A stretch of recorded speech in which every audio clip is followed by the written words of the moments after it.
The Expert Circle. What got me out there. And I think just like everybody else, when you're going into these spaces and trying to serve and create more impact, you're looking at ways in which you could do more.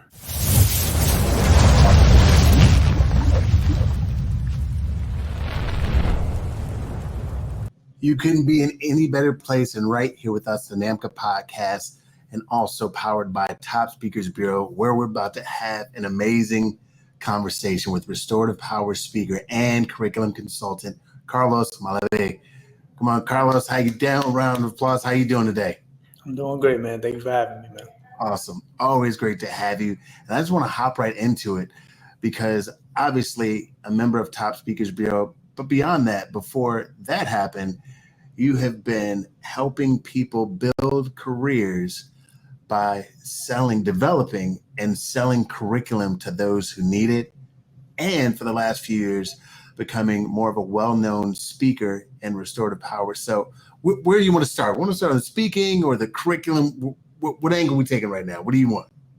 We can start on the speaking. It all started with the speaking. Speaking Okay. is what got me out there. And I think just like everybody else, when you're going into these spaces and trying to serve and create more impact, you're looking at ways in which you could do more and affect more, right? So while I'm in my speaking, I've been doing it over a decade, and I'm trying to figure out what do I need to do to create more influence, right? So that my 45 to 60-minute engagement can stretch throughout a whole Oh, year. How can they, so that's where the book came about. I became an author in 2017 to offer more resources. But then I still felt when it was being implemented within schools or being used within schools, it wasn't as effective, right? yes. So my wheels started turning and thinking about other ways in which I can do that. So I was granted also with speaking, I was in education for over 13 years. I just finished off my last year in education. So I did 13 years. And within that, I was given some opportunities that I'm eternally grateful for. And one of these opportunities was to be a restorative practice teacher on a campus and coordinator. So at KIPP, Houston, Texas, I was granted an opportunity to, you know, run circles, deal with conflict, deal with staff developments as a full-time job. And then they also gave me this one class. And they said, do what you would like, build whatever you want. These kids have credit. It's just an elective course that can help them move forward. So I'm like, cool. So I sat down with some lesson plan savants, used my experience, aligned it to standards, and built a curriculum based off helping students how to see the value in restorative power, where it's not something that you do within the confines of 6 to 8 hours a day. You could take it home. You have to live it, breathe it, eat it to become it, right? So it's something that you use when you're at school, when you're with your friends, with your family, with your loved ones. It's something that you apply. So I made it measurable through assessments, aligned it to standards, and then I was able to test it out with the kids, and it went extremely well. And then Wow. from there, it kind of blew up. ABC News did a feature on us and heard about what we were doing. We got a feature, got pretty big, and it kind of became something that I became very passionate about and helping the kids use it as something that they can put on their resumes to get into college, and then use it as something that they can put as into getting a job in the future and lead So into a that way. true, Yeah, true stepping stone as yeah, they grew. And I'll ask you briefly, for those who may not be familiar, when you say restorative power, yeah. what does that entail for those listening? Yeah, so restorative practices, restorative justice has been within the school systems over the last couple of decades. It started in the prison system back in the 1970s, when you're trying to get the harmed to have conversation with the person who was harmed, right, to do some healing, right? And even before that, it came back from ancestor times of being able to do circle and have these conversations and reflect.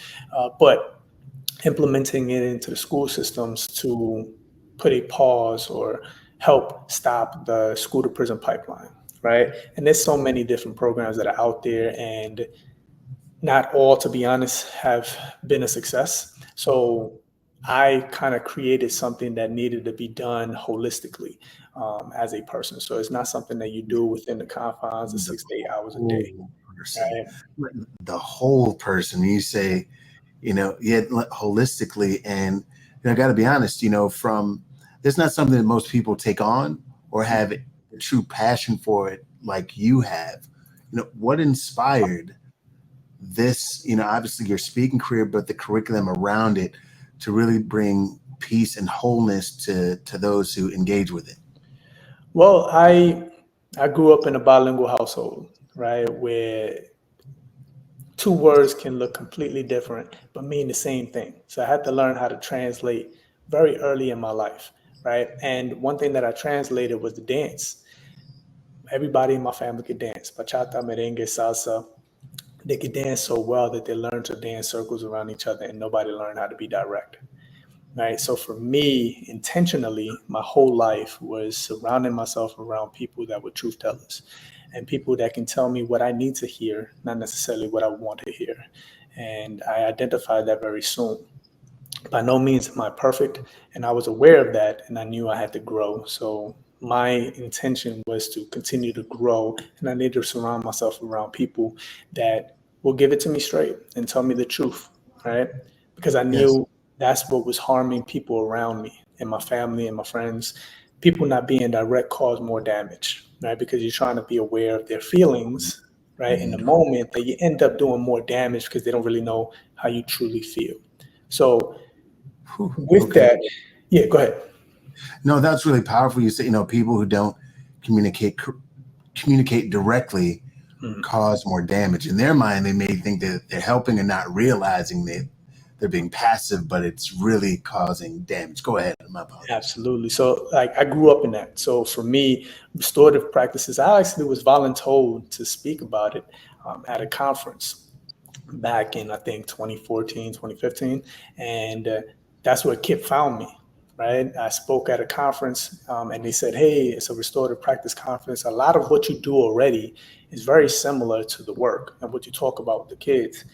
Look into it and apply. So I did, and it was very similar, like being direct, not beating around the bush and having those conversations for the betterment of the relationships. So I dove into it, and then Kip found me, and then I started consulting them, and then they developed the position that I talked about earlier as a restorative practice coordinator and teacher on a campus. So that's where the passion came from. And, it got even deeper in the middle of the year. So ABC News did a feature of us on the campus, saw what we were doing in the community, saw the effect of the kids in the school. Like I had them doing duties that were dealing with conflict on campus. I'd be like, Ibrahim, there's something happened in room 202. Go up there, take some notes, and then we're going to do a circle later with everybody involved, right? So I would have them do duties on campus. And it went really well. It had the school functioning differently, right? Where it was student accountability. So it built like a rapport with the students, and it built some trust with the community as well. So with that, everything going well. And then January 10th, 2019, my father committed suicide. And that's where everything changed completely. Whereas my father was a product of the school to prison pipeline, and my father struggled with the dance. Like he would dance and not be direct with people, and let things build up where he couldn't truly be himself. And I think diving into that even deeper after that had happened. It was a very traumatic event in my life. I wouldn't wish it upon anybody, but for me, the healing process of having conversation with my wife, going to therapy, uh, looking into the work and diving into who I really am and who I want to be moving forward, it kind of helped me to see the purpose and, okay, this work is very dear to my heart because it could save not only others, it could save my life. So when I did that, that's when when that happened and that clicked.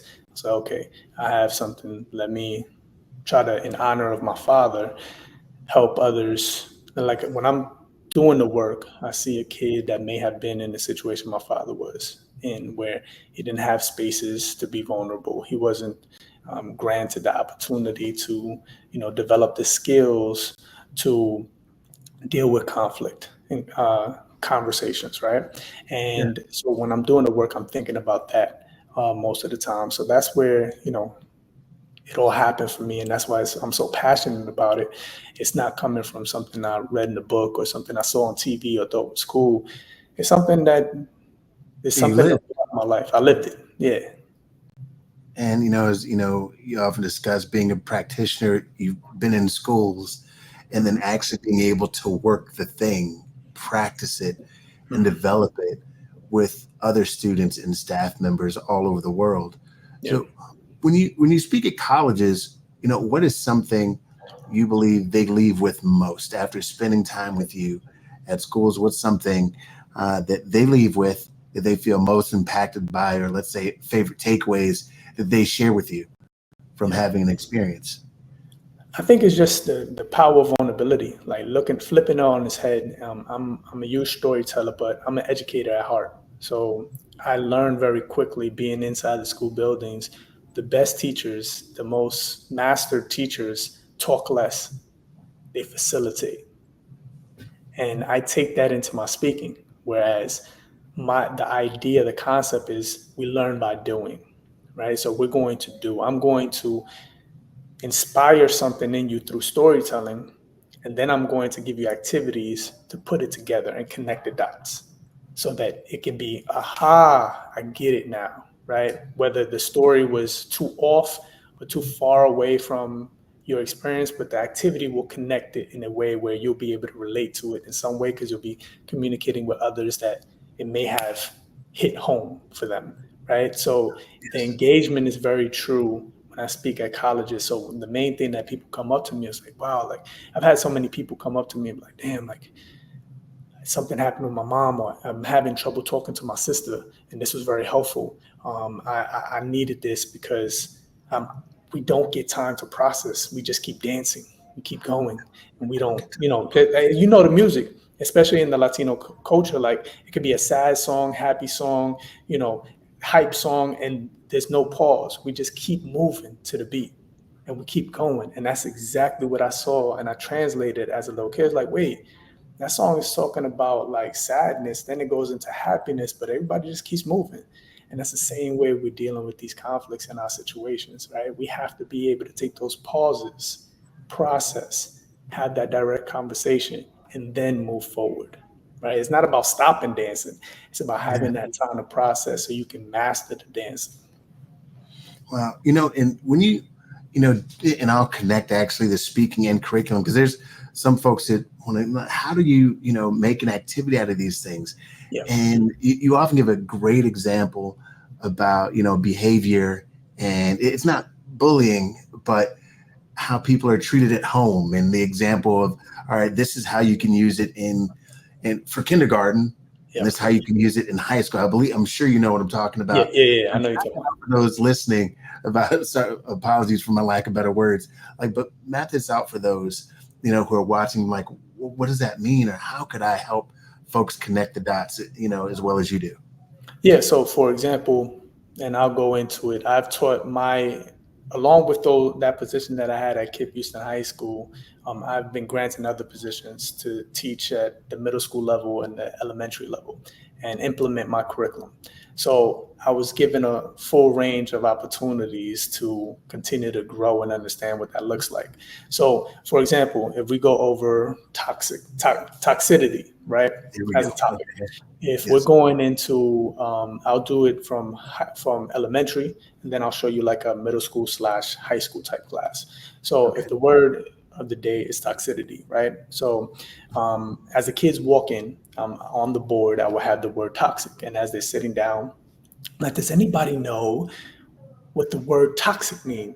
I have an idea of it. Oh, okay, Billy, go ahead, boom. Oh, it's something that is bad. Oh, okay, it's something that you hear your parents talk about. Oh, okay, so you're giving them time to reflect, right? So off the bat, you're having conversations, and this the engagement part. So if you're thinking about speaking, the most impactful thing is to get them to think about their own personal experiences, right, and connect it, right? So you're going over that, and then all of a sudden you're like, okay, let's watch this video, right? And this video is about a story, and, like a cartoon of something that happens on the playground. right? Like a kid hits another kid, right? And, makes a joke or whatnot. And then it's identified that way. And then we get into it and we dive in, and then I put the definition on the board, right? Yes. And then I'm like, oh, okay, so this is the definition. I want you to draw a picture of something that you've seen on the playground, right? Or something that happened to you in the past, right? So the processing, the building awareness, identification of what it is, right? And then you go on through the lesson with activity, story. You give a little story or whatnot. If you're doing that in the high school or middle school as they're entering the classroom, you can put like toxic masculinity on the board, right? And then they're gonna, once they see that word, I've seen this before. They're all like, "Oh my God, that just happened!" Blah blah. They're already talking. It's like, okay, let's write it down. Write in 2 to 3 sentences. What does that mean to you? Right? Okay, boom. Let's go, Sarah. Share that. Oh, okay, cool. Boom. Tell me the last time you seen this happening. Boom. Then you're having these conversations, right? And you're able to switch it up. All that to say, when you have a curriculum, right, and you know how to build out lesson plans, breaking it down for different levels becomes easier because you understand the structure of, okay, 5 minutes, they have to enter the room. There has to be something on the board that catches their attention so that they can get to work right away. Think about the high school class, toxic masculinity, write 2 to 3 sentences. Automatically, a word like that is going to stick off the wall and they're going to want to write for days. All of a sudden, the kid can write, right? And they're engaged, right? So that takes them into the work. Then the teacher could take attendance or whatnot while that's happening. So you're thinking like a teacher, and then you're able to engage in conversation by having some people volunteer to share. So understanding, and that's just a snippet of what the beginning of a classroom look like. Understanding the structure of a classroom can benefit you in being able to talk to students and teachers, because if you understand what the teachers go through on building these lesson plans and how to structure out certain conversations, it would make it easier for you to catch their attention to be like, oh, I would love to do that in my classroom, right? Amazing. So the connecting those dots, and how many, because twofold, how many folks have you helped develop curriculum? I just want to think like the number, because there are folks that you didn't realize you were helping, and now you realize, how many folks have you coached and taught and made aware of the power of creating curriculum that can help change the lives of students?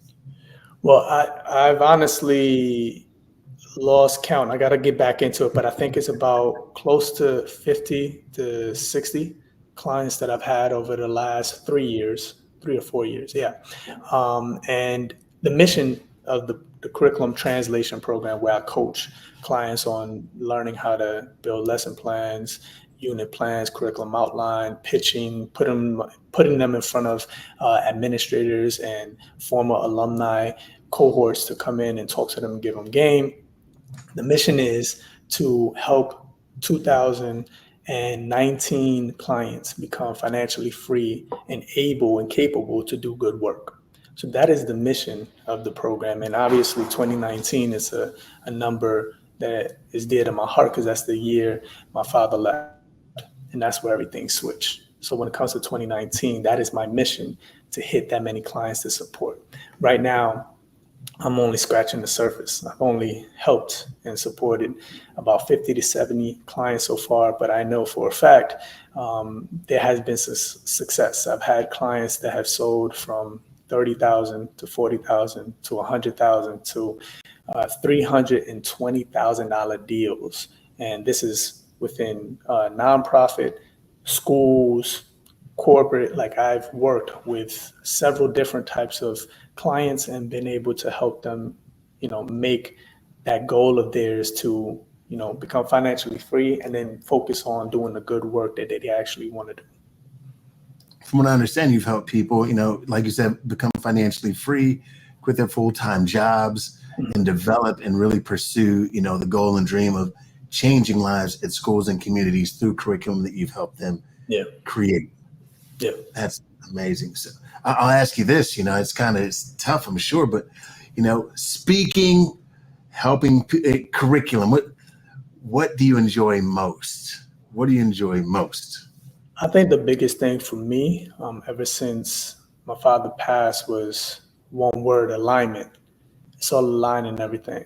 And like I said, what I do inside the schools, or when I go speak, or when I'm with my daughter, with my wife, with my friends, I like to align everything and stay true to who I am.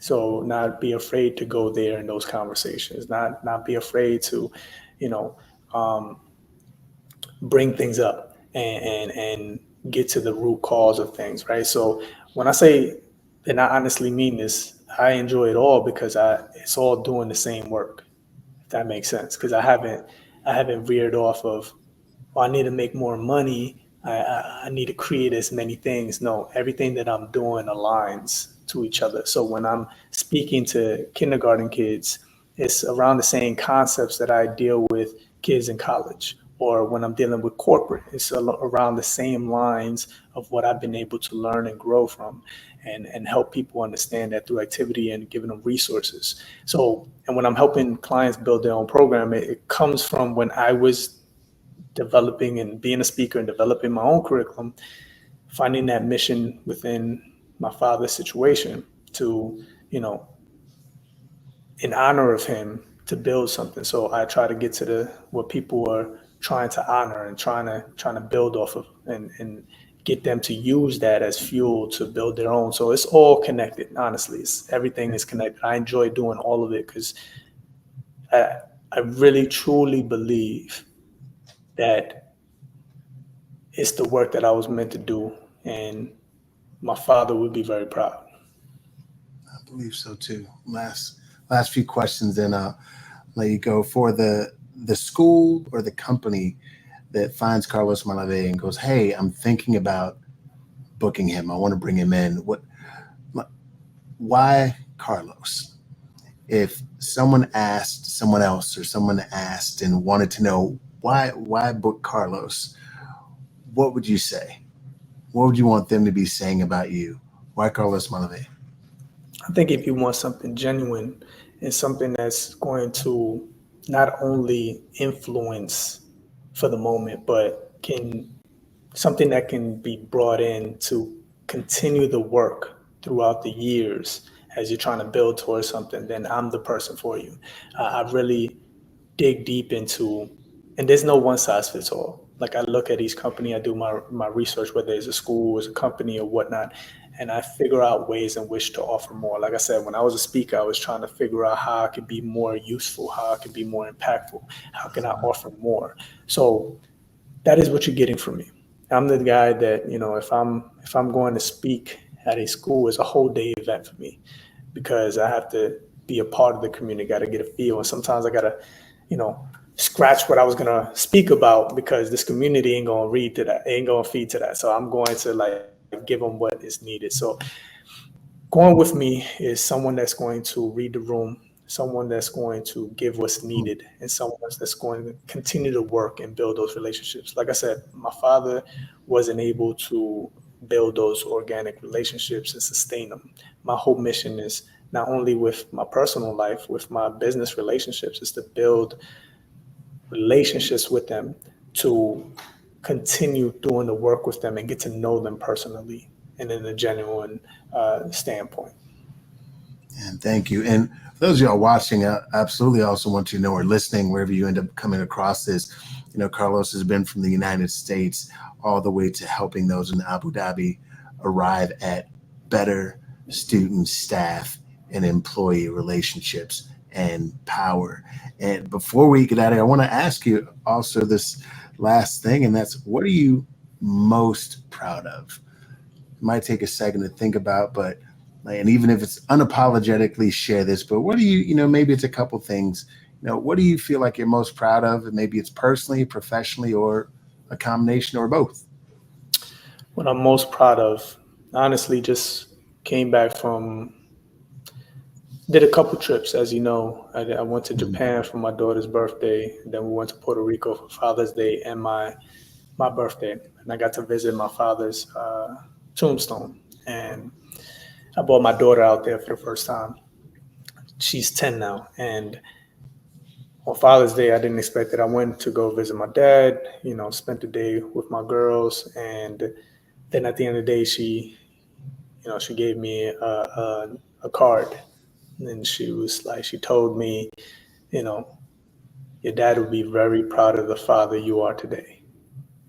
And I got teary eyed. I ain't gonna lie. That kind of caught me off guard, and I was like, damn. So I think right now, the proudest thing I'm proud about is the relationship I've built with my daughter and how she views me.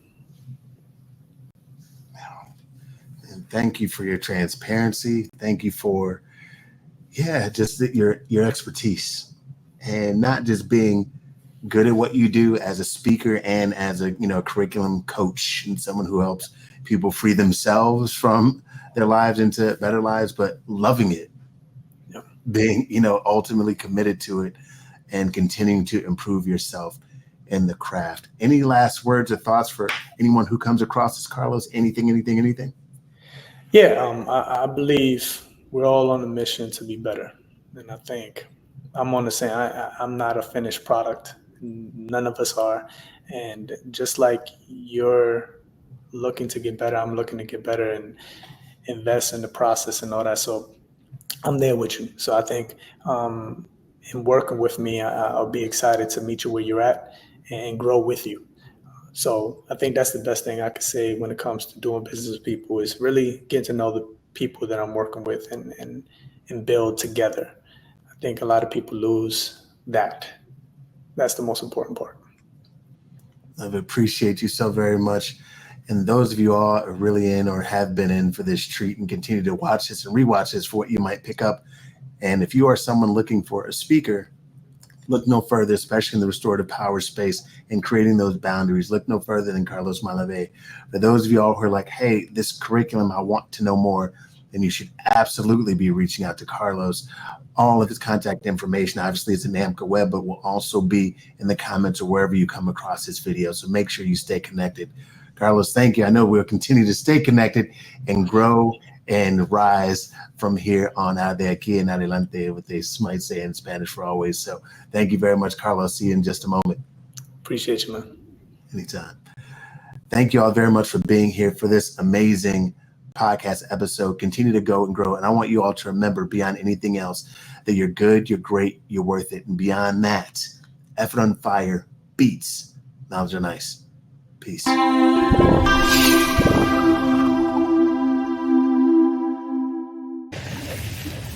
The Expert Circle.